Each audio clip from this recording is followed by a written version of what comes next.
जय हिंद प्यारे दोस्तों, मैं प्रकाश अवस्थी कानपुर वाला। क्या है दोस्तों, आज से हम लोग एसएससी सीजीएल 2024 के प्री के क्वेश्चन सॉल्व करेंगे। आज का अपना सेट है 9/9/2024 शिफ्ट नंबर 1।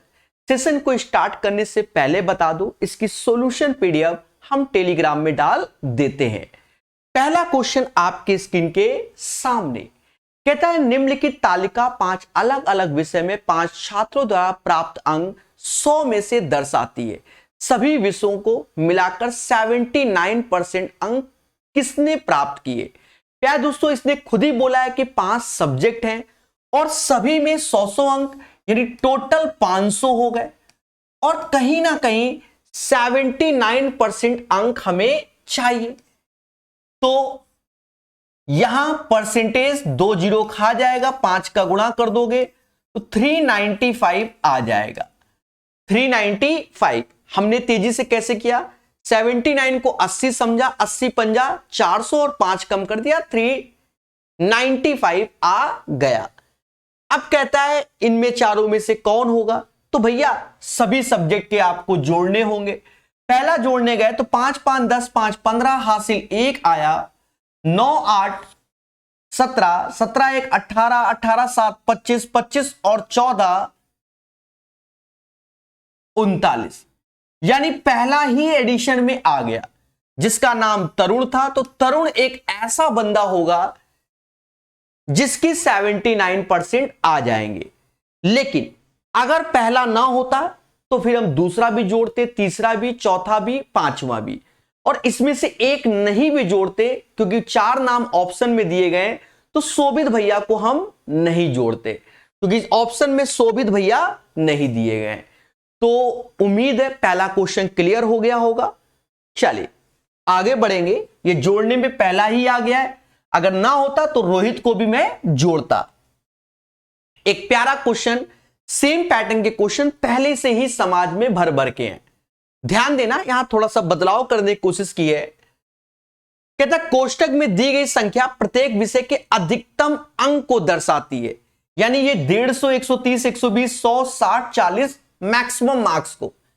यहां कहता है यदि किसी ने उपरोक्त तालिका में दिए गए 6 विषय में किसी भी विद्यार्थी या अन्य प्राप्त अंकों की तुलना में उच्चतम अंक प्राप्त किए हैं, यानी मैक्सिमम अंक, तो उस विद्यार्थी को प्राप्त कुल प्रतिशत अंक क्या है। अब एक बात को सुनो, ये जो अंदर का डेटा है वो एज ए परसेंटेज में होता है कि ये 90 तो 90%, 100 तो 100%, 90। सेम यूपी कांस्टेबल में भी सेम डीआई आई थी, सेम डीआई। तो यहां पर हमसे कह रहा है उच्चतम अंक वाला, तो उच्चतम अंक, तो देखो यहां पर उच्चतम परसेंटेज क्या है, 100%। इसमें देखो उच्चतम कितना है, 80 है। इसमें देखो उच्चतम कितना है, 90 है। क्योंकि ये नहीं कह रहा है, कह रहा है 6 विषय में किसी भी विद्यार्थी या अन्य को प्राप्त अंक, तो कोई भी विद्यार्थी हो, तो मैक्सिमम देखो कितना आ रहा है। इसमें मैक्सिमम देखोगे तो 95 आ रहा है। इसमें मैक्सिमम देखोगे इस वाले डेटा में तो कहीं ना कहीं 90 हो जाएगा। इस वाले डेटा में देखोगे तो भी 90 हो जाएगा। यानी जो मार्क्स दिए गए उसका ये निकालोगे और आंसर आएगा। अब पेशेंस, डेटा तो दिख ही रहा होगा। 150 का 100%, यानी 100 ही होता है, सॉरी 150 ही होगा क्योंकि 100% की बात हो रही है, क्योंकि ये डेटा परसेंटेज में है। 130 का 80%, तो परसेंटेज 2 जीरो खा गया, 13 8 104 होता है। 120 का 90, तो 2 जीरो खा गया, 108 हो जाएगा। 12 9 108। 100 का 95%, तो 95 ही हो जाएगा। 60 का 90%, तो 54 ही हो जाएगा। और 40 का 90% 36 हो जाएगा। इस डेटा को हमें जोड़ना पड़ेगा, तो जोड़ेंगे भी। 6 4 10 5 15 15 8 23 और 4 27 2 हासिल, 5 3 8 2 10 19 19 और 10 29 और 10 39 39 और 15 39 और 15 54। इतने मार्क्स आ गए प्यारे दोस्तों। लेकिन कितने में से, तो ये अंदर वाली वैल्यू को आपको जोड़ना पड़ेगा। ये हो गया 100 और ये दोनों 300, तो 400, 500 टोटल मार्क्स। एक सेकेंड, 150 और ये 150, तो ये 300 हो गया। नहीं, 150 और 250, 150 और 250, तो ये 400 हो गया। 5, 600, 600 में से इतने मार्क्स आ गए इंटू 100, तो 2 जीरो से 2 जीरो गया, 6 से भाग दोगे तो 9 ऐसे, 91, 1/6%। 91 1/6% is the right answer of this one. ठीक है, तो ये हमारा आंसर हो गया बिल्कुल सिंपल सरल तरीके से। अच्छी डीआई है। चलिए आगे बढ़ेंगे। कहता है एक पंसारी लागत मूल्य पे चावल बेचने का दावा करता है, लेकिन 1 किलोग्राम के स्थान पर इतना बेचता है। तो कस्टमर कहता है कि सर जी 1 किलो चावल दे दो, यानी 1000 ग्राम की डिमांड है, लेकिन पंसारी दे रहा है 870 ग्राम। बस यहीं से खेल जाओ, 0 से 0, यानी दोनों का अंतर जो आ गया 13 डिवाइड बाय 87 और इंटू 100। बस अब दोस्तों करना कैसे है भाई, ईमानदार आदमी हम लोग, तो 1300 ऐसे लिखा, 87 ऐसे ही भाग देंगे।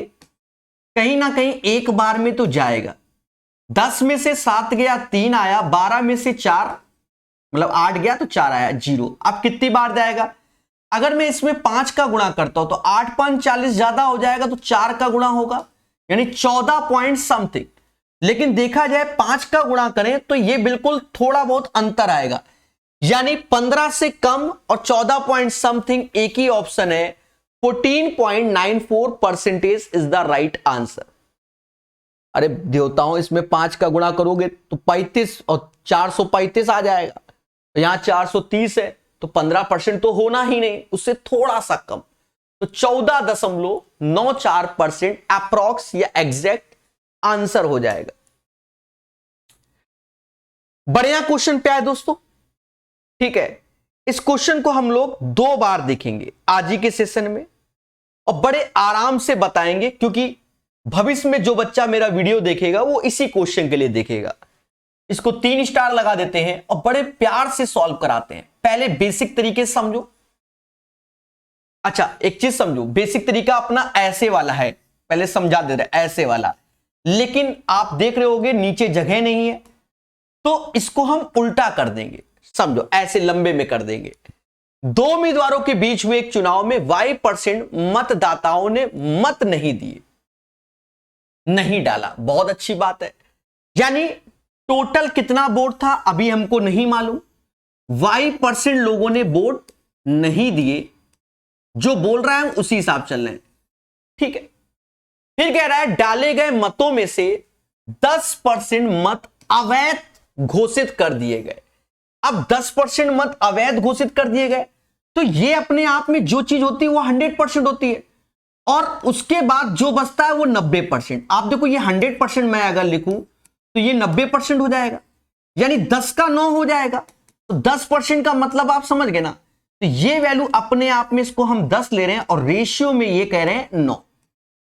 10 से 9 हो गई, सारा मुद्दा ये y निकालना। ठीक है, इसलिए इसको हमने 10 से 9 कर दिया। 10% मत अवैध घोषित, यहां जितने थे उसमें से 10% हटाओगे तो ये आ जाएगा। तो 100% से 90%, तो 10:9। उम्मीद है सबको क्लियर है। फिर कहता है जबकि सभी वैध मत दोनों उम्मीदवार में से किसी एक पक्ष में पड़े। अब देखो ये डेटा अपने आप में 100% है, जिसमें से जिस उम्मीदवार को कुल वैध मतों में से इतना परसेंट मिला, तो जो वैध मत होगा वो ये होगा, जीतने वाले कैंडिडेट को 59.375% मिले। ये जीतने वाले, देखो ये जो वैल्यू होती है ना वो अपने आप में 100% चलती है। ठीक है, अब जैसे मान लो ये 9 भूल जाओ, जैसे कोई चीज है बंटवारा करना है, अब ये बचा हमारे पास, अब इसमें 2 लोगों को बांटना है, एक को अगर ये मिलेगा तो दूसरे को क्या मिलेगा, तो आप मुस्कुरा के बोलोगे सर 100 में से कम कर देंगे, 100 में से 59 कम कर देंगे। अब ये देखो कहीं ना कहीं 60 के आसपास है, मतलब 60 पहुंच रहा है, तो 100 में 60 गया तो 40 तो ऐसे ही लिख दो, पर 60 से कम है कितना, 0.625% कम है। बोलो हां। मतलब जीतने वाले को ये मिला, हारने वाले को ये मिला। फिर हमसे कहता है 2484 मतों से निर्वाचित घोषित किया गया। कौन? जीतने वाला कैंडिडेट घोषित किया गया होगा। तो ये कितने, तो यहां से इसको घटाओगे परसेंटेज, तो देखा जाए इन दोनों का अंतर लेना होगा, इन दोनों का अंतर। अब मोटा मोटा समझो, 59 में से 40 तो 19, पर यहां 3.75, यहां 625, तो यानी 18 आएगा। 18 अब घटा लो, 5 में से 5 गया 0, 7 में से 2 गया 5, और 13 में से 6 गया, सॉरी 12, हाँ 13 में से 6 गया 7, यानी 18.75% आ गया। यानी इतने परसेंटेज का अंतर हुआ। और दोस्तों यही परसेंटेज की वैल्यू 2484 हो जाएगी, 2484 हो जाएगी। अब हमने आपको बताया कि अपने आप में ये चीज क्या होती है, 100% होती है। फिर हम खेला करके चलेंगे, तो ये वैल्यू हमारी आई 18.75। अब एक चीज समझो, 18.75% को ये समाज 18 से ही, देखो वैसे तो देखो एक चीज समझो, अगर आपको सीधे लिखना है तो ये जो वैल्यू आ जाएगी 18.75%, 3/16 हो जाएगी, और ये वैल्यू बराबर हो जाएगी किसके, 2484 के। तो हमें यहां पर एक की वैल्यू निकालनी होगी। एक का मतलब क्या होता है, अपने आप में 100% होता है। अच्छा सर ये 3/16 कैसे लिख दी, आपने ये तो पढ़ा होगा ना, 6 से ये 1/4%, तो इसको 1/16 कहते हैं। इसी का 3 गुना ये वैल्यू होती है, सब पढ़ाते हैं, सारे टीचर पढ़ाते हैं मार्केट के। बोलो हाँ। तो एक मतलब 6.25% की वैल्यू 1/16 होती है। 18 पॉइंट तो 3 का इत्थे 3 का उत्थे, तो उसी हिसाब से हमने लिख दिया। पेशेंस रखना, मैं स्टेप कोई गैप नहीं करूंगा, जो दिखा रहा हूं सारे स्टेप फॉलो करूंगा। पहले बोलो हां। अब मेरे दोस्त यहां पर देखो 3/16, लेकिन अब 16 ही हमें एक तरीके से यहां मतलब 100% निकालना, वो 1 होता है। 3 से इसको भाग दोगे तो 828 आ गया, तो 1 की वैल्यू आ जाएगी, दिख रहा है ना, 1 की वैल्यू, 1 सेकेंड, अब ज्यादा बड़ा दिख रहा है। अब ये 16 का गुणा कर दो तो 828 गुणे 16, और मेरे दोस्त ये 1 का मतलब ही अपने आप में 100% होता है, क्योंकि परसेंटेज 2 जीरो खा जाएगा तो उसी को 1 बोलते हैं ये। यानी इसकी वैल्यू 828 गुणे 16 हो गई। बोलो हां, यहां तक कोई दिक्कत नहीं। अब ये जो डेटा हमारा आया है वो 9 बराबर दिसवन आया, तो 9 से पहले 828 को भाग दे दो, 9 से 828 को भाग दोगे तो 9 9 81, और 9 दूनी 18, और 16 का गुणा। लेकिन ये जब भाग दिया तो ये 1 की वैल्यू हुई, पर हमें 10 की वैल्यू चाहिए, तो एक ठो जीरो लगा दोगे। भाई 9 से भाग दिया तो 9216 आया, वो 1 की वैल्यू हुई, लेकिन 10 की तो एक जीरो बढ़ा दोगे, तो अब 10 बराबर दिसवन हो गया। हमसे कह रहा है यदि उस चुनाव में मतदान करने के पात्र लोगों की संख्या 16,000 थी, ये अंत में दी, यानी टोटल 16,000 लोग थे, जिसमें से y% ने मतदान नहीं दिए, और वही चाहिए हमको। तो अब इससे ये कैलकुलेट करना है, और मेरे दोस्त अब कुछ नहीं करना है, बहुत पेशेंस। देखो 160 से ये गया 100 बार में, 100 से कोई चीज 92 हो जा रही है, तो 100 से 92 यानी 8% कम हो गया। The right answer of this one 8%। Sir इतनी कैलकुलेशन? जी हां, अगर आप ईमानदारी से करोगे तो ये स्टेप आएंगे ही आएंगे। हां, वो अपना टैलेंट है कि हाथ से रफ करते चले जाओ कि भाई 59.375% क्यों दिखाएं, ये क्यों दिखाएं, अंतर क्यों दिखाएं, सीधे 3/16 दिखाएं, तो आप अपने आप क्वेश्चन आपको सस्ता और छोटा नजर आएगा।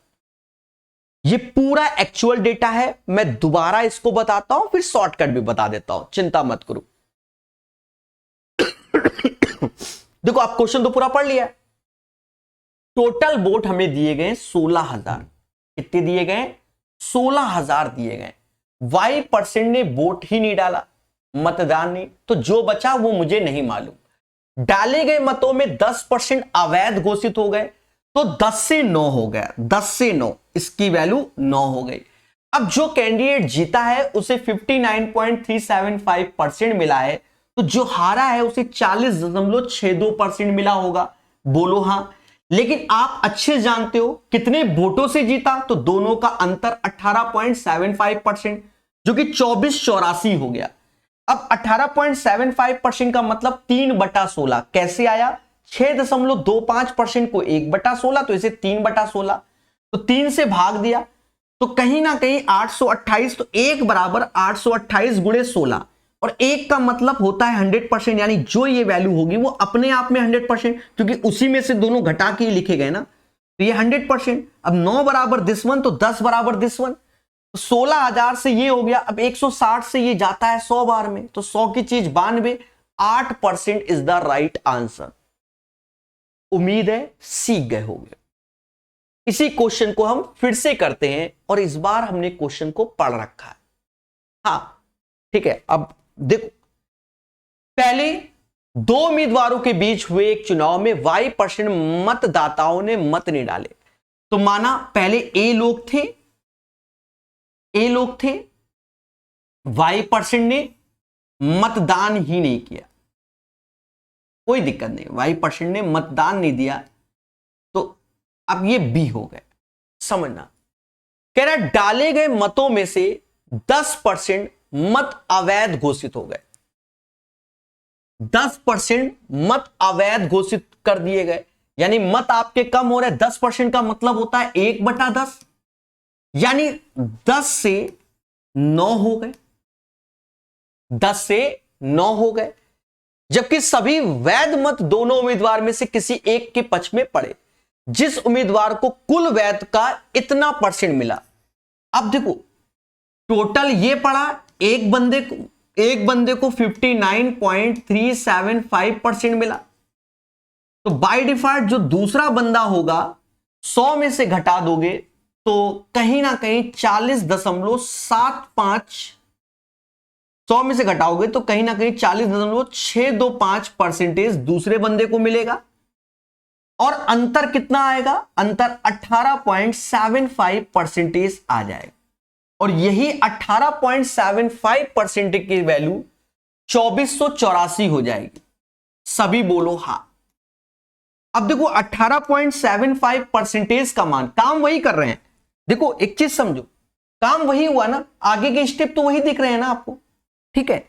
लिखने और पढ़ने का तरीका बदलता है। 18.75% को हम लोग 3/16 कहेंगे, और ये 2484 की हो गया।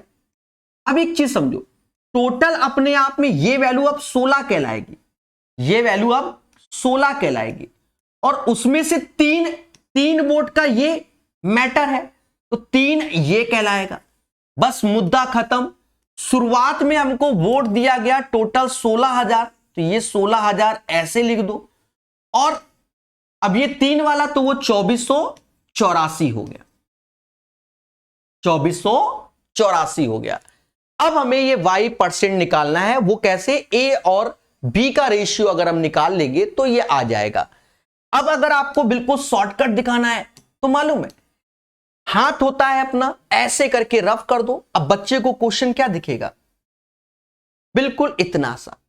इसमें भी आप देखना अभी स्टेप को, एक्चुअल में ये गुणे में चलेंगे, ये गुणे में चलेंगे, और ये वैल्यू आएगी, उसको हम बाद में फिलहाल ऐसे लिख के दिखाएंगे, फिर काट देंगे, हटा देंगे ये, फिर B9 × 3 ऐसे, जो कि 16,000, और ये 2484। फिर मेरे दोस्त देखो, 160 से ये जाएगा 100 बार में, और अब यहां काट लो, 3 से ये जाएगा 828 बार में, 9 से जाएगा तो 92 बार में, यानी A/B का जो रेशियो आ गया 100 से 92, यानी 8% का खेला हो गया। 100 से 92 चाहो तो ये रेशियो ही लिख दो पहले, इस 100 से 92। अब कितने परसेंट कम हो गया, तो दोनों का अंतर 8/100 गुणे 100, तो 8% क्या हो गया, कम हो गया, तो आंसर आया 8%। पर आप देखोगे तो सारा स्टेप मेरे भाई बस यही है, कुछ भी गैप नहीं है, कुछ भी गैप नहीं है। लिखने पढ़ने और समझने का तरीके में बदलाव होता है और कुछ नहीं। आप देखिए कैलकुलेशन भी पूरी वही है एज इट इज भाई। यहां पर भी बस, यहां पर हमने देखो 16 का गुणा भी तो नहीं किया ना, 828 गुणे 16 ही लिखा है, उसी हिसाब से वहां पर भी अब 9 बराबर दिस वन, तो वहां पर भी अब भाग दे रहे हैं। आप देखिए गौर से, 9 से भाग दिया तो वही लाए। क्लियर है? तो शॉर्टकट कैसे बनाए जाते हैं, स्वयं की मेहनत से बनाए जाते हैं। अभी और समझो, इसको भी रब कर दिया कि आपको और शॉर्टकट दिखना चाहिए। हां, तो उस केस में आप ऐसे काट दो, इससे ये जाएगा 100 बार में, भाई 160 100 बार में चला गया, और 27 से सीधे काट दो 92 बार में, 100 से 92 हो गया, तो यही ए बी का रेशियो, तो 100 से 92 यानी 8% कम। तो आपको नजर बस इतना आ रहा है, लेकिन इसके पीछे क्या क्या किया गया है वो आपने लाइव देख लिया। उम्मीद है आंसर समझ गए होगे। तो बेस्ट तरीका अपना जो पैटर्न यूज करते हो उसी को कीजिए, स्टेप गैप किए जाते हैं। एक वस्तु पर 550 अंकित मूल्य है, यदि इसे 40% की छूट पर बेचा जाए तो विक्रय मूल्य इसके क्रय मूल्य से 10% अधिक हो जाता है। क्रय मूल्य ज्ञात करो। ये तो आप बिल्कुल आना ही आना है, पेपर में पहले ही बता रखा है हमने। देखो जब सीपी और एक तरीके से एमपी के बारे में बात हो, यहां एमपी में ही बात हो रही है, 100 माइनस डिस्काउंट सीपी और 100 प्लस प्रॉफिट एमपी। पहले समझना, एक वस्तु का अंकित मूल्य 550 है, यह छपा है, और 40% की छूट पे बेचा जा रहा है। विक्रय मूल्य इसके क्रय मूल्य से 10% अधिक है। अब विक्रय मूल्य क्रय मूल्य से अधिक है, यानी एक तरीके से देखा जाए तो विक्रय मूल्य एक तरीके से एमआरपी की ही बात हो रही है, जो छाप दिया गया कि 100 की चीज 110 में छाप दी गई। एक तरीके से यही कहने का मतलब होता है। तो मेरे दोस्त 10% अधिक, तो ये जो 10% का मतलब निकल रहा है वो निकल रहा है प्रॉफिट पे छापा गया है। तो सीपीएमपी के बारे में, तो 100 में से डिस्काउंट 40 कर दोगे तो 60 आ जाएगा, और 100 में प्रॉफिट 10% जोड़ दोगे तो 110 आ जाएगा। रेशियो ले लो, 6 की चीज 11 में हो गई, 6 की चीज 11 में हो गई। और मेरे दोस्त यही 11 बराबर 550 के, 11 बराबर 550, तो 1 बराबर 50 के, और हमसे कह रहा है क्रय मूल्य ज्ञात करो, तो 6 गुणे 50 300 आ जाएगा। तो 300 is the right answer of this one.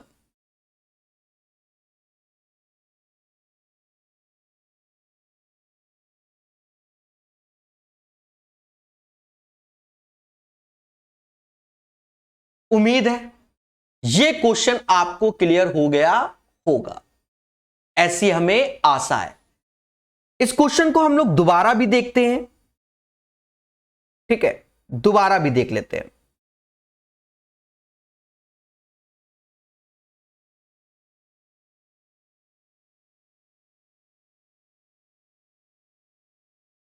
ध्यान देना मेरे प्यारे दोस्तों, बड़े पेशेंस से। भाई 3 बातों का हमें ज्ञान होता है, सीपी, एमपी और एसपी, ठीक है। एक वस्तु 550 में छापी गई, यानी मार्केट प्राइस 550 छाप दिया। कह रहा 40% की छूट पर बेचा जाता है, तो 550 छाप दिया। अब 40% छूट, तो यही ऐसा करो 550 का 40% ऑफ कर दो, सीधी सी बात 60 ऑफ किया तो 60% हो गया। परसेंटेज 2 जीरो खा जाएगा, 6 पंचे 30 यानी 330 हो जाएगा। बोलो हां, ना तो बोलना ही नहीं, मेरा दिल इतनी जल्दी टूटता है कि कोई भरोसा नहीं मेरे को। अरे मेरे देवताओं, 550 की चीज थी, 40% छूट दोगे तो 60% आएगा ना, परसेंटेज 2 जीरो खा जाएगा और 330 आ गया। अब जैसा ये भाषा बोल रहा था कि विक्रय मूल्य इसके क्रय मूल्य से 10% अधिक हो जाता है, 10% अधिक यानी 10 की चीज 11 हो जाती है। 11 बराबर 330 के यानी 1 बराबर 30 के, तो दया 10 गुणे 30 यानी 300 आंसर आ जाएगा। हो सकता है इससे पहले वाला समझ में ना आया हो, लेकिन अब तो समझ में आ गया होगा। सभी मुस्कुराना और बोलना हाँ सर क्लियर है, क्लियर है। देखिए हम थोड़ा समय देंगे क्वेश्चंस में, तो ये ना सोचना कि हम स्लो पढ़ा रहे हैं, हम समझाने की कोशिश कर रहे हैं। उम्मीद है मेरी बात समझ गए होंगे। हाँ, सॉल्यूशन सिखाना है, उड़ाना नहीं। अच्छा, ये क्वेश्चन भी पेपर के हिसाब से अच्छा दे दिया, 2 स्टार क्वेश्चन मेरी नजर में, 2 स्टार। मोहन ने 20% वार्षिक साधारण ब्याज की दर से 4,22,092 की राशि उधार ली। 4,22,092 की राशि उधार ली। प्रथम वर्ष की समाप्ति पर वह उधार ली गई मूल राशि की वापसी के लिए इतना चुकाता है। अब यहां पर यह पॉइंट बहुत इंपॉर्टेंट है, यह पॉइंट इंपॉर्टेंट है। यानी उसने ब्याज नहीं चुकाया, उसने अपना प्रिंसिपल कम किया। प्रथम वर्ष की समाप्ति पर वह उधार ली गई मूल राशि की वापसी के लिए इतना चुकाता है। मतलब यह चीज में प्रथम वर्ष जब समाप्त कर रहा है तो वह उसको 21,679 रुपीज रिटर्न करता है। तो वो प्रिंसिपल को रिड्यूस करवा रहा है, इंटरेस्ट को नहीं। तो 12 में से 9 गया, कितना आया? 3। 8 में से 7 गया 1, 10 में से ये 4, ये 0, ये आया। यानी पहले प्रिंसिपल ये था, अब नया प्रिंसिपल ये हो गया। इसे P2 बोल दे रहे हैं, इसे P1 बोल दे रहे हैं। अब देखा ये जाए कि भैया 20% का ब्याज पड़ेगा, तो पहले स्टेप में तो 20% का ब्याज तो निकालना पड़ेगा ना। इसका 20% इंटरेस्ट पहले निकाल लो। परसेंटेज चलो ऐसे कर लो, 2 का गुणा ही करना है, कर लो। फिर 0, पहले एक 0 लगा दो। 2 दूना 4, 9 दूनी 18, फिर 4 4 8 और परसेंटेज लगाए तो 2 डिजिट के बाद दशमलव। तो पहला सिंपल इंटरेस्ट आपका SI ये हो गया, SI हो गया। यानी आपको इतना रुपया ब्याज में देना था, 84,418 रुपए 40 पैसे। लेकिन आपने ये नहीं दिया, आपने क्या किया? भैया 21,679 ले लो, प्रिंसिपल में रिड्यूस कर लो, मूल राशि में कम करो। अब यहां कह रहा है यदि मोहन दूसरे वर्ष की समाप्ति पर सभी लंबित बकाया राशि का भुगतान करता है, सभी लंबित, जिसमें प्रथम वर्ष के दौरान अर्जित ब्याज भुगतान भी शामिल है। तो प्रथम वर्ष में ब्याज ये मिला था, तो दूसरे वर्ष में समाप्ति में कितना? तो रेट ऑफ इंटरेस्ट तो 20% चल रहा है, यानी इस वैल्यू का 120%। क्योंकि अब ये अमाउंट में देखो, ये तो ऐसा ही, पर अब ये पैसा तो देना ही देना है, साथ में इसका 20% देना है। समझो, इसका 120% क्यों किया? ये तो देना ही देना है, इसका 20% और देना है, यानी इसका 120%, और इसमें जोड़ दोगे तो आंसर हो जाएगा। यानी फिर से अब 12 का गुणा कर लेते हैं, तो 0 ऐसे। अब बड़े पेशेंस से करना है, क्योंकि मेरे गुणे बहुत जल्दी गलत होते हैं। 12 12 3 36, 3 हासिल,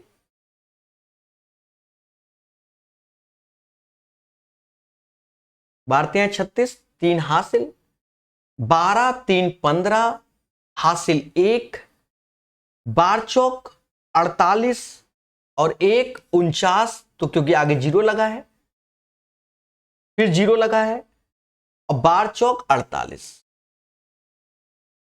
परसेंटेज तो 2 डिजिट के बाद दशमलव आ जाएगा, बस इसको जोड़ लेना, आंसर आ जाएगा। इन दोनों को जोड़ के बढ़िया क्वेश्चन, पेपर वाला बढ़िया बनाया।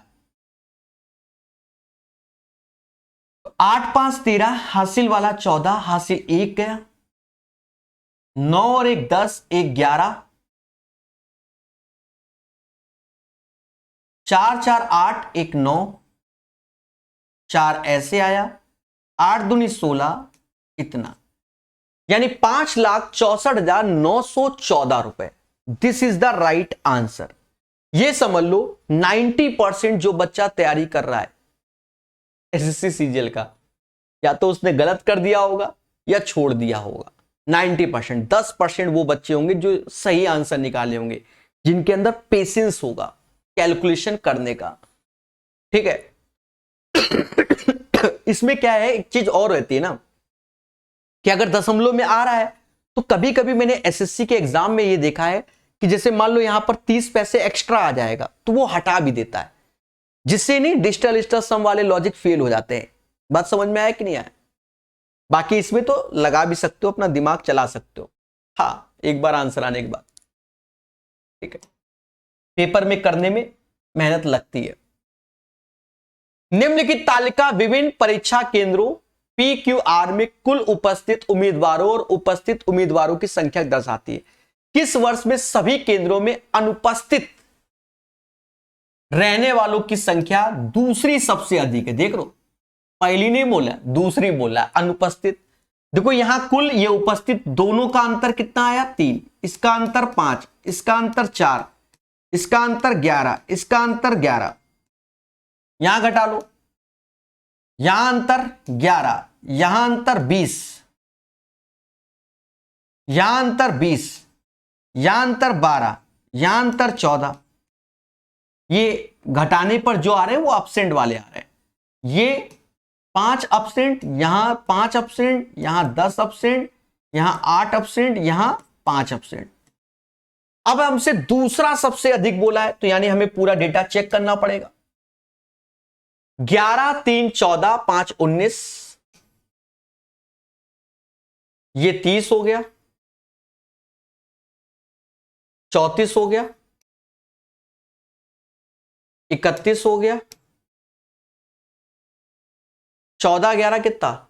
25, 5, 30 हो गया। तो पहला ऑप्शन 34 है, दूसरा ऑप्शन 31 है।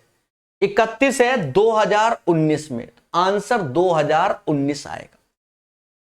पर लेकिन पेपर टाइम बच्चे के साथ खेला हो जाएगा। टोटल में से प्रेजेंट घटाओगे तो एब्सेंट वाले आएंगे, इतना पेशेंस नहीं होता, ना चार्ट बना होता है।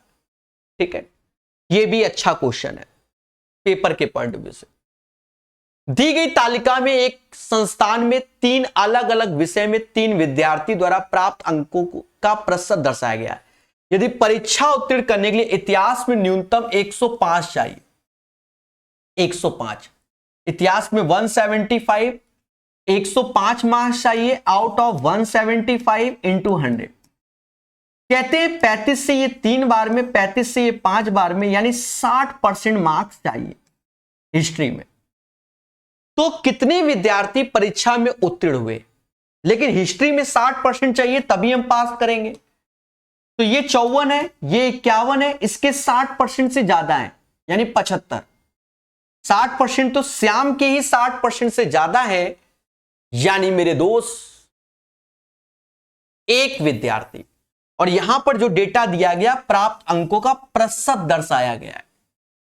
समझ में आया? बड़े सिंपल से समझो। कह रहा वही बच्चा पास होगा जिसके मार्क्स 105 होंगे हिस्ट्री में, अदरवाइज नहीं। 175, 105 यानी 60% आया। अब 60% तो किस बच्चे के आ रहे हैं? श्याम भैया के आ रहे हैं, इनको पास माना जाएगा। 22 सेंटीमीटर 10 सेंटीमीटर त्रिज्या वाले 2 वृत्तों के केंद्र के बीच की दूरी यह है यदि इन वृत्तों की सीधी, ये सिंपल है, सीधी उभयनिष्ठ अनुप्रस्थ स्पर्श रेखा। इंग्लिश में पढ़ लिया करो हमेशा direct common tangent. Direct common tangent जो कि एमक्यू बोल रहा है, तो डायरेक्ट कॉमन टेंजेंट होगा अंडर रूट दोनों के बीच की डिस्टेंस का स्क्वायर और त्रिज्या r1 माइनस r2 का होल स्क्वायर। कहीं ना कहीं यहां पर ये दोनों के बीच की डिस्टेंस ये r1 माइनस r2, इन दोनों का अंतर 12 दिया गया है, तो 35 आ जाएगा। सर ये कैसे? अरे आपने एक ट्रिपलेट्स पढ़ा होगा, 12, 35, 37।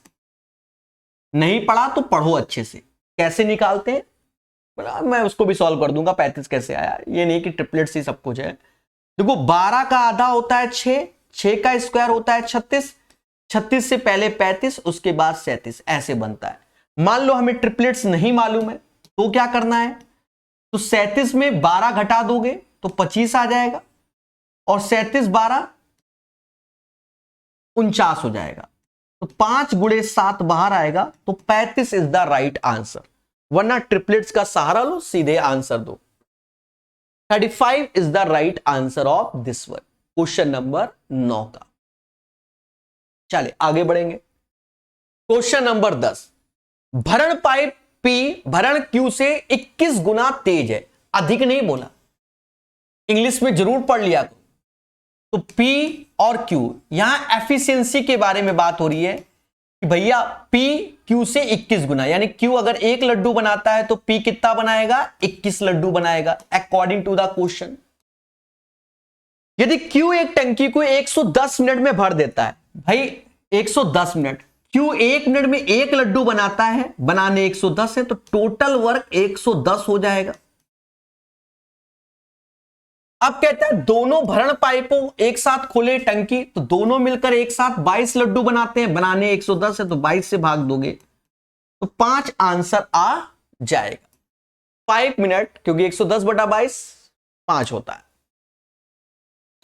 ये क्वेश्चन तो इससे पहले जब सीजीएल होता 2023, उसमें भी भर भर के बहुत आया था, आने वाले समय में भी ये आएगा। कुछ नहीं है, 840 मीटर की एक वृत्ताकार दौड़, ये एक वृत्ताकार दौड़ है। नहीं लग रहा पर अब लगेगा, बोलो हां। ए बी समान समय पे समान दिशा में, यानी ए बी समान समय में समान दिशा में, ये डायरेक्शन सेम, और दौड़ना कितना है, 840 है। देखो 840 ये है, दोनों सेम डायरेक्शन में, सेम डायरेक्शन में, तो रिलेटिव स्पीड क्या होती है, इनका अंतर होता है। रिलेटिव स्पीड क्या होगी, इनका अंतर। तो वो कितना आ गया, 6। टाइम के बारे में बात कर रहा है, 840 बटा 6 140 हो जाएगा। 140 सेकंड के बाद उनका फिर से भरत मिलाप हो जाएगा। अगली बार कितने समय बाद मिलेंगे, 140 सेकंड के बाद मिलेंगे। देखो जो सर्कुलर पाथ है वो 840 मीटर वृत्ताकार है, हमें कोई दिक्कत नहीं। अब दोनों सेम डायरेक्शन दौड़ लें तो रिलेटिव स्पीड 6 और 12 का अंतर 6, समय पूछा गया 140 हो जाएगा। क्या कोई आपत्ति किसी को, बोलो बोलो, टेल टेल, ठीक है, क्लियर ना।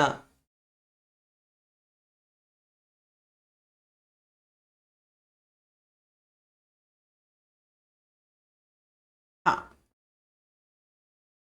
और कोई तरीका दिमाग में चल रहा है क्या दया, नहीं, इसी से।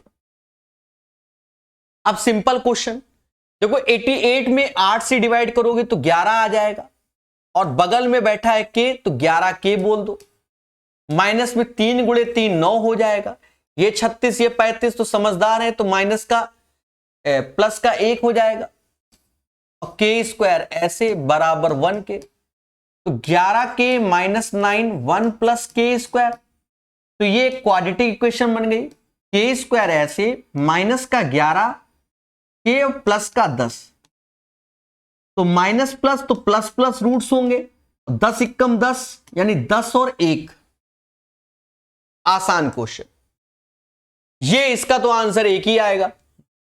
हमने 50 बार पढ़ाया है कि sine square theta 1 plus sine square theta 2 बराबर 1, cos square theta 1 cos square theta 2 बराबर 1 कब होता है, इफ यदि थीटा 1 प्लस थीटा 2 का सम 90 डिग्री हो, यानी एक दूसरे के कॉम्प्लीमेंट्री हो जाए, तब यह होता है। 29 61 का सम हमारा 90 हो गया, यानी एक दूसरे के पूरक हो गए, तो मेरे दोस्त 1 आंसर हो जाएगा। दो शंकुओं की त्रिज्या का अनुपात इतना है, आयतन इतना है, इनकी ऊंचाई सिंपल। देखो शंकुओं का आयतन 3/5 है, और होता क्या है, शंकु का आयतन 1/3 पाई आर, तो 1/3 1/3 दोनों का कट जाएगा। त्रिज्याओं का तो 2 का स्क्वायर 4, 5 का स्क्वायर 25, और हाइट h1 अपॉन h2।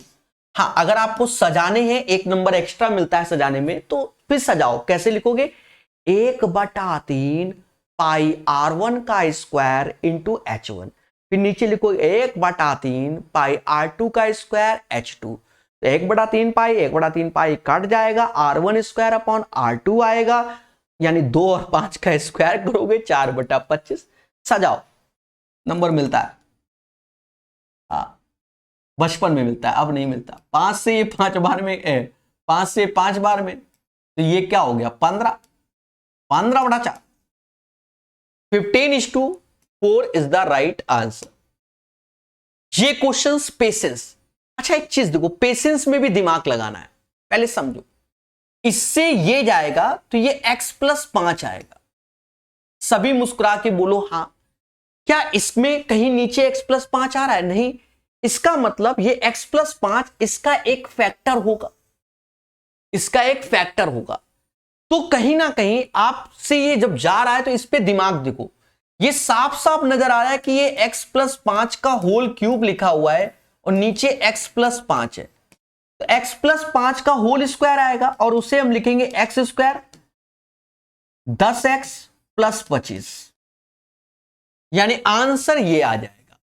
अब मालूम चला आपको साफ साफ नजर नहीं आ रहा है तो पहले पढ़ो किसी भी टीचर से, वो सब पढ़ाते हैं आजकल, सारे टीचर पढ़ाते हैं कि a + b का होल क्यूब, तो सभी ये पढ़ाते हैं पहले तो a³ + b³ + 3ab और a + b, और सारे टीचर आपको ये भी पढ़ाते हैं a³ ऐसे लिखो, फिर 3a²b 3ab² और ये b³। अब हमने कैसे पहचाना? देखो x ऐसे चिपका है, 5 का क्यूब 125 ऐसे है, फिर दिमाग में ये चीज आई, तो 3 तो बाद में है, x का स्क्वायर 5, तो ये 5 और गुणे 3 तो ये 15x, तो सिमिलरली फिर ये दिमाग में आ गया, सीधे चिपका दिया। समझदार बनिए। 0 आंसर। तो 0 कैसे? अभी तो थोड़ी देर पहले बताया, आपने ध्यान ही नहीं दिया। इफ θ1 + θ2 का सम अगर 90 डिग्री होगा मेरे दोस्त, तो sin² θ1 + sin² θ2 ये हमारा 1 होता है। यही तो लिखा था थोड़ी देर पहले, बोलो हां। और जब आपने ये लिखा हुआ देखा तो बस आप पहले देखो 90, ये 30, ये 60, यानी इन दोनों का भरत मिलाप हुआ तो इसे हम 1 बोलेंगे। ये 40 जो कि माइनस में, ये 50 माइनस में, तो माइनस का 1, ये 45 और ये 45 दोनों 90 हुआ तो प्लस का 1 हुआ, ये दोनों माइनस में है तो माइनस का 1। हैप्पी बर्थडे बोलो। 0 इज द राइट आंसर। उम्मीद है क्लियर हो गया हो। निम्नलिखित में से कौन सा k का मान होगा जो इतना? ये सिंपल क्वेश्चन पूछ दिया गया। 217924k। देखो 6 से डिविजिबिलिटी क्या होती है? 2 से डिविजिबल होना चाहिए, साथ में 3 से भी होना चाहिए। ये 6 की डिविजिबिलिटी होती है। अब यहां पर 2 से डिविजिबिलिटी के लिए ये सारे के सारे पॉइंट आपके सामने, सारे के सारे पॉइंट आपके सामने, और इसी के बिहाफ पर k भी डिसाइड होगा, तो आपको डरना बिल्कुल नहीं है। ठीक है, पहले 3 से ही भाग दे दो। देखो ये 3 से जाएगा, ये जाएगा, ये जाएगा, ये, यानी 7 + k आया। अब k का मान अगर मैं 6 रखता हूं तो 13 हो जाएगा, 3 से जाएगा नहीं। 4 रखूंगा तो 11 हो जाएगा, 0 रखूंगा नहीं, 2 रखो, k बराबर 2, और 2 यहां रखते ही ये इवन भी हो जाएगा। तो right answer of this one. ये भी फर्जी क्वेश्चन आया, पेसेस। sec² θ - 1 जिसे tan² θ बोलते हैं, और ये cot² θ तो है ही, जब मिल बैठते हैं दो यार, और ये cosec² θ हो गया। तो इन दोनों का भरत मिलाप तो ये 1 हुआ, cosec² θ यानी इसका स्क्वायर, 5 का 25, 3 का 9, 25/9 आंसर। मान लीजिए कि O वृत्त का केंद्र है। देखिए जल्दी से ये क्वेश्चन जब हम लोग करते हैं तो डायग्राम बनाते हैं और आसान रहता है इससे करने में, एक कॉन्फिडेंस रहता है जिससे क्वेश्चन गलत नहीं होता है। पढ़ेंगे और जैसा बोल रहा है वो करेंगे। कहता है हमसे, मान लीजिए O वृत्त का केंद्र है। बहुत अच्छी बात है, क्वेश्चन तो पढ़ना ही पड़ेगा। O वृत्त का केंद्र है, AB और CD त्रिज्या की समान भुजा पर दो समांतर जीवाएं अब देखो ये जो समान भुजा जिस हिसाब से क्वेश्चन बोल रहा है, AB and CD two parallel chords on the same side of the radius, ये बोलना चाहिए। हिंदी में भी उसने ऐसे ही बोला है पर इंग्लिश में क्लियर होता है। अच्छा लिखा है त्रिज्या की समान भुजा, तो इधर दो हैं हमारे जिनका नामकरण इसने बोला है AB और CD। अब ये देखेंगे वैल्यू किसकी ज्यादा है। देखो AB 10 है, CD है, तो CD पहले चिपकाओगे और AB बाद में चिपकाओगे। फिर हमसे कहता है AB बराबर 10 है, CD ठीक है, और ये परपेंडिकुलर बोल रहा है, नहीं बोला तो भी होता है, अभी पढ़ेंगे क्वेश्चन को। तो यहां कहता है OP AB के लंबवत है, तो O ये है और AP के लंबवत है, ना भी बोलता तो भी होता। OQ CD के लंबवत है, OQ इस पॉइंट को Q बोल रहा है, CD के लंबवत है, और हमसे PQ की लंबाई दी गई है 7, यानी ये वैल्यू 7 दी गई है, यहां से ये दूरी। तो वृत्त का व्यास पूछा गया है, एक सिंपल सरल क्वेश्चन है। देखो पहले तो समझो, AB 10 है, CD 24 है, जब सेंटर से डालते हैं तो ये परपेंडिकुलर बराबर भागों में डिवाइड, यानी 5-5 हो जाएगा। बोलो हां। यहां लंबवत तो ये 12-12 हो जाएगा। और मेरे दोस्त आप बताओ 5-12 को देखकर एक किसी की याद आती है 13 की, और अगर नहीं आती तो ये क्वेश्चन बड़ा हो जाएगा। जहां आपको इसकी याद आती है मेरे दोस्त, ऐसे मिला दो और इसको चुपचाप 13 घोषित कर दो। 13 घोषित किया, 13, अब क्रॉस चेक होगा इसलिए क्वेश्चन 13 घोषित किया। जहां 13 घोषित किया तो आप क्रॉस चेक करो, 13-12 तो ये 5 होना चाहिए, क्रॉस चेक हमेशा करना। अब यहां देखो ये 5 है, ये 13, तो ये इन दोनों का योग 12 है कि नहीं, बिल्कुल है, यानी क्रॉस चेक हमारा सही हो गया, यानी इसकी त्रिज्या 13 हो जाएगी। लेकिन वृत्त का व्यास बोल रहा है तो 13 दूनी 26 आंसर हो जाएगा, क्योंकि वृत्त का व्यास बोला है तो 26। और मेरे दोस्त ये क्वेश्चन अगर जिस बच्चे का गलत हो रहा है वो स्वयं जिम्मेदार है। सीजीएल में न जाने कितनी बार आया है, रेलवे में न जाने कितनी बार आया है सेम क्वेश्चन। कुछ लोग तो सीधे 10-24 को देख लेते हैं, आंसर ही याद कर लेते हैं, मुद्दा ही खत्म। हाँ 10-24 तो इसका आधा, देखो मोटा मोटा समझो, 10 का आधा 5, 24 का 12, तो 5-12 तो ट्रिपलेट्स 13, बस 13 और जो बोला गया निपटा देते हैं। समझ गए? सीखो मगर प्यार से। अच्छा अगर आपको मतलब नहीं समझा, आजकल डिमांड बहुत हो रही है, शॉर्टकट चाहिए सर, शॉर्टकट चाहिए। देखिए हर चीज का शॉर्टकट बनाया जाता है, पर लेकिन आप कितने शॉर्टकट याद रखोगे, ये एक बड़ा मुद्दा है। अब ऐसा तो है नहीं कि यही क्वेश्चन छप के आ जाएगा, फिर भी हम आपको शॉर्टकट बता देते हैं। आपके अंदर क्षमता है तो उसको तैयार कर लीजिए, ठीक है। देखो सेंटर के जब एक साइड ये दोनों डंडियां दी जाएं, तो इन दोनों डंडियों की जो बीच की दूरी होगी, ये इस पे परपेंडिकुलर, और ये जो बीच की दूरी होती है, ये बीच की दूरी होती है, ठीक है। तो जैसे मान लो ये भुजा, ऊपर वाली भुजा को आप x मान लो, नीचे वाली को y, इसको x मान लो, नीचे की y, ठीक है। और ये हमें चाहिए a, तो ये जो a होता है वो x माइनस y बाई 2 होगा, तब शॉर्टकट काम आएगा। अगर नहीं है तो फिर प्रोसेस से जाना पड़ेगा। अब देखा जाए, बड़े में से छोटा घटाया तो 24 में से 10 गया, 14 आया, और बटा 2 किया तो PQ का मान 7 आ गया, यानी अब यहां पर शॉर्टकट हमारा लगेगा। तो ये अगर हमसे पूछा जा रहा है तो हमने बता दिया कैसे। अगर 24 में से 10 गया 14, 14 का आधा 7 हो जाएगा।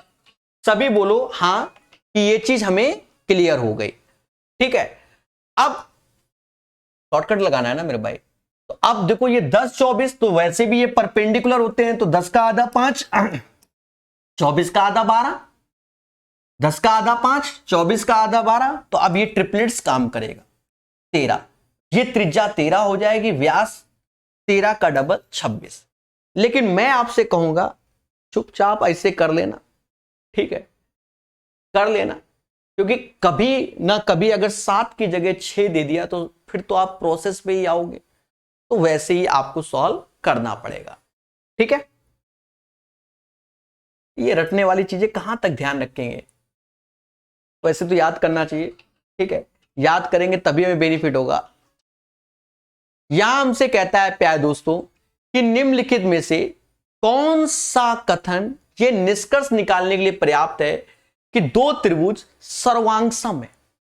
दो त्रिभुज क्या है, सर्वांगसम है, ऐसा बोला जा रहा है। अब सर्वांगसम है तो पहले समझो, कह रहा है आधार ऊंचाई समान है, ऐसा नहीं होता। ये तो आपने कॉन्ग्रेंसी में पढ़ा ही होगा मेरे भाई, कॉन्ग्रेंट में। ठीक है, बेस हाइट नहीं, वन साइड वन एंगल नहीं, दो एंगल होते तो भले भी हम सोचते, ये भी नहीं। Two sides equal and perimeter equal, हां अब टू साइड्स इक्वल और पेरीमीटर तो तीनों साइड हमारी इक्वल हो जाएंगी, ये ट्रू हो जाएगा, ये आंसर। इनकी दोनों भुजाएं बराबर हो, परिमाप समान हो। अब पहले बात सुनो, जब दो चीज के परिमाप समान हो गए, अब दो साइड समान है तो उनका योग कर लिया, घटा लिया, तीसरी साइड भी मिल गई एक तरीके से, तो साइड साइड साइड से वो हमारे क्या हो जाएंगे, कॉन्ग्रेंट हो जाएंगे। तो इसमें हमसे ट्रू वाला बोला गया, सफिशिएंट है, तो C is the right answer of this one. ये फर्जी क्वेश्चन, समझ गए ना, x प्लस x माइनस 3 आ जाएगा, समझदार है। इसमें क्या बताएं, इन दोनों का गुणा ये होता है। ये एक अच्छा क्वेश्चन आया। अब जब ये क्वेश्चन आया तो बच्चा घबराया, इसको 3 स्टार दे रहा हूं। 3 स्टार इसलिए कि सिर्फ आपके अंदर 1% पेशेंस होगा तो ये जल्दी हो जाएगा। समझो, कहता 5 रुपए, 2 रुपए, 1 रुपए के सिक्कों में पी को 100 रुपए का भुगतान करना है। ठीक है, भुगतान के लिए उपयोग किए गए सिक्कों की संख्या 40 है। तो हमने माना x क्वाइन थे 5 के, y इसके और z इसके, हमने यही लिख दिया x plus y plus z. अब देखना मेरा पेशेंस, ये टोटल 40 क्वाइन हो गए, ये रुपया नहीं, टोटल 40 क्वाइन, तो 40 ही हो गए, खत्म बात। यानी x plus y plus z की वैल्यू 40, लेकिन 100 रुपया हमें बनाना है, तो ये 5x ऐसे हो जाएगा, 2y ऐसे हो जाएगा और z ऐसे, और ये 100 के हो जाएगा। समझो, x क्वाइन 5 के, y क्वाइन 2 के और 1 रुपए के z क्वाइन, टोटल 100 रुपया। अब हमसे कह रहा है भुगतान में 5 मूल वर्ग के सिक्कों की संख्या कितनी होगी। अब मेरे दोस्त एक बात समझो, 2 इक्वेशन 3 वेरिएबल सॉल्व नहीं होते, ये बात सत्य है, लेकिन अगर ऑप्शंस दिए जाते हैं तो सब कुछ पॉसिबल होता है। मोटा मोटा ऑप्शंस के बिहाफ पर हम सब निकाल देंगे। ऑप्शंस ना होते तो हम बता भी ना पाते, हम ना बता पाते। बाकी इस दुनिया में महान महान लोग हैं, वो सब कुछ कर देते। समझो, ऑप्शंस के कारण मैं बता पा रहा हूं। इसको ब्रेक कर लूंगा। ब्रेक कैसे, तो 5x को मैंने 4x लिखा, ऐसा क्यों, क्योंकि x यहां है। या ऐसा कर लो मेरे दोस्त, ऐसा कर लो, ऐसे करके घटा दो, जो होगा देखा जाएगा। 5 में से ये गया तो 4x आया, हाँ 2y में से तो ये y आया, और ये 60 रुपए आ गया। अब ऑप्शंस में आओ, अब ऑप्शंस में आओ। अगर मैं x का मान, क्योंकि x हमारा किसका है, 5 रुपए वाले कॉइन का है, कितने, x का मान अगर 17 रखूं तो आप देखो 17 चौकू 64, 17 चौकू 68, ये 60 यानी नहीं हो सकता। 18 रखो, 18 चौकू 72, 60 नहीं हो सकता। 16 रखो, 16 चौकू 64 नहीं हो सकता। 13 होगा फिर, यानी x को हम अगर 13 लेते हैं तो 13 चौकू 52, तो x बराबर 13 हो जाएगा। तो y को क्या लेंगे, y को फिर हम 8 लेंगे। क्यों, 52 8 60 होता है। तो फिर z हमारा क्या होगा दोस्त, 13 8 21, z हमारा 19 होगा। अब अगर हमें क्रॉस चेक करना है कि भैया 100 रुपया आ रहा है कि नहीं आ रहा है, ये भी चेक कर लो। तो इसमें 5 का गुणा, क्योंकि ये 5 वाले थे, ये 2 वाले थे, ये 1 वाले थे, ये 65 रुपए हो गए, ये 16 रुपए हो गए और ये 19 हो गए। इनको अगर आप सही से जोड़ते हो तो 100 रुपए आएगा, यानी 13 is the right answer of this one. ऐसे क्वेश्चनों को हम बचपन में भी सॉल्व कर लेते थे। हाँ, ये तो आप बड़े हो गए। बचपन में कैसे, जैसे नहीं, बकरी दूध देती है 5 लीटर, भैंस देती है 5 लीटर, बकरी देती है इतना, गाय देती है इतना, उतने जानवर हो उतना ये हो आंसर। तो हम लोग दिमाग लगाते थे, उस टाइम में ऑप्शंस नहीं मिलते थे। यहां तो सब कुछ दे रखा, तो फर्जी क्वेश्चन है, सस्ता जिसे कहते हैं, लेकिन पेपर में डस लेगा बच्चों को, पेपर में डस लेगा। एक परीक्षा में लड़कों और लड़कियों का अनुपात इतना है, यानी बॉयज एंड गर्ल्स का रेशियो नहीं, ये दिया गया, औसत दिया गया, बॉयज को 75, गर्ल्स को 80। यदि उस परीक्षा में सभी विद्यार्थियों के औसत अंक 78, फर्जी क्वेश्चन है, 78 ऐसे मिशन एलिगेशन लगा दो तो 80 में 78 गया 2, और ये देख लो, ऐसे भी क्वेश्चन सीजीएल में आते हैं। 2:3 आंसर। यदि एक समबाहु त्रिभुज की दो भुजाओं का योग 16 है, अब समबाहु बोल रहा है और दो भुजाओं का योग भी 16 बोल रहा है, यानी दो भुजाओं का योग 16 तो 8-8 हो गया, क्योंकि समबाहु त्रिभुज की भुजाएं बराबर होती तो 8, ये भी तीसरी भुजा 8 हो गई। फर्जी क्वेश्चन।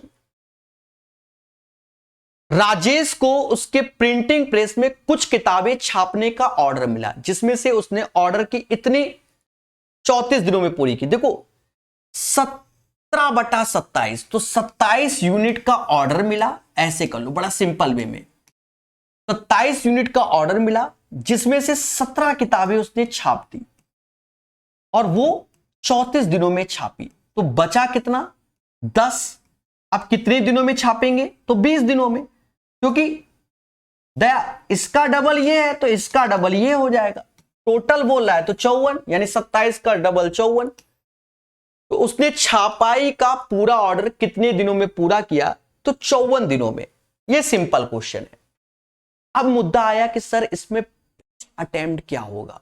अब देखना मेरे भाई, अगर मैं पेपर में होता, मैं कर रहा होता, तो मैं कैसे करता। देखो एक क्वेश्चन ये छोड़ हो गया, 2 3, ये भी मैं करता, 4 5 6 7, वही है 8 9 10 11 12 13 14 15 16 17 18, ये मुझसे छूटता पेपर टाइम, क्योंकि मैं जल्दी करने गया। ठीक है, समझ गए ना। 18 तक हो गए थे कि 19 तक, 18 हो गए थे। ये भी छोड़ता, 18 19, ये सही करता, ये भी छोड़ता, हाँ 19 20, ये भी छोड़ देता, 21, यानी एटलीस्ट हम 21 क्वेश्चन तो इसमें सही करके ही आते। ठीक है, आप देखो मैंने इनको छोड़ा है जो कि सस्ते हैं, ये मैं करके आता, पर मैं कह रहा हूं मैं छोड़ देता, क्योंकि मैं इतना डीआई लेंदी नहीं पढ़ता। साफ सुथरी बात है, हमें सिलेक्शन लेना है। इसमें हम इसलिए छोड़ देते पेपर में डेटा देख के कि 59.375% कहीं ना कहीं कैलकुलेशन है। समय के अभाव में जो हम अपनी एनर्जी एक क्वेश्चन में झोंकेंगे वो 4 कर लेंगे, क्योंकि पूरा पेपर भी देखना होता है ना, तो 2 क्वेश्चन छोड़ देते।